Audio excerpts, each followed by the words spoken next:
17वां अध्याय। शिवजी की कैलाश यात्रा। सूत जी कहते हैं कि जब इस प्रकार ब्रह्मा जी ने कहा, तब नारद जी ने नमस्कार कर विनयपूर्वक फिर पूछा कि हे ब्रह्मा जी, शिवजी कैलाश पर कब गए और महात्मा कुबेर के साथ उनकी मित्रता कहाँ हुई और वहां रहकर शिवजी ने क्या किया, उनका यह सब चरित्र मुझे बतलाइए। ब्रह्मा जी कहने लगे, हे नारद, जिस प्रकार शिवजी कैलाश पर गए और कुबेर के साथ मित्रता की वह सुनो। कांपिल्य नगर में एक यज्ञदत्त नाम का ब्राह्मण रहता था, जो यज्ञ विद्या में पारंगत था। उसके गुणनिधि नामक एक पुत्र था, जिसकी आयु उस समय 8 वर्ष की थी और उसका यज्ञोपवीत हो चुका था तथा उसने भी बहुत सी विद्याएं सीखी थीं। परंतु पिता से छिपकर वह जुआरी, खेलकूद में संलग्न और गाने बजाने वालों का साथी हो गया। उसने ब्राह्मणों के आचार त्याग, संध्या वंदनादि से रहित ब्राह्मणों की निंदा में रत और पाखंडियों तथा भाड़ों का साथ कर लिया था। माता के कहने पर भी वह पिता के समीप नहीं जाता और पिता तो घर के कार्यों और दीक्षादि में संलग्न रहा करता। और जब घर आकर अपनी स्त्री से पूछता कि इस समय गुणनिधि कहाँ गया है, तो वह कह देती कि इसी समय कहीं बाहर गया है, कहीं स्नान या देवताओं के पूजन के लिए गया होगा।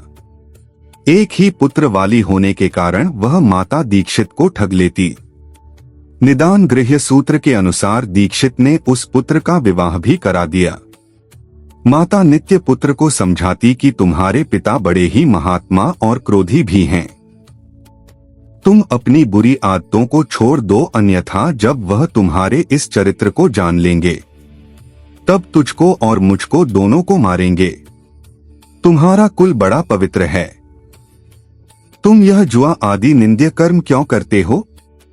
हे पुत्र, इसे त्याग देने में ही तुम्हारा कल्याण है। परंतु कहाँ की बात, माता के समझाने का उस पर कुछ भी प्रभाव न पड़ता। एक दिन उसने घर में रखी हुई पिता के हाथ की अंगूठी को चुराकर किसी जुआरी के हाथ में दे दी। दैवयोग से दीक्षित ने उस अंगूठी को जुआरी के हाथ में देखा और उससे पूछा तो उसने कहा, मैंने कोई तुम्हारी चोरी तो की नहीं है, किंतु तुम्हारे पुत्र ने ही लाकर दिया।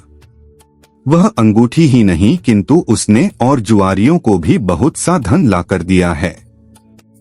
परंतु आश्चर्य है कि तुम जैसा पंडित अपने पुत्र को क्यों नहीं जान सके। लज्जा के मारे दीक्षित का सिर झुक गया। वह सिर झुकाए और वस्त्र से अपना मुख ढंगे हुए अपने घर गया और घर में जाकर पत्नी से बोला कि हे दीक्षित की धूर्त पत्नी, भला यह तो कहो कि वह तेरा गुणनिधि पुत्र कहाँ है? वह कहीं भी हो, किंतु मेरी अंगूठी कहाँ है, जिसे उपटन करते समय तूने मेरे हाथ से ले ली थी?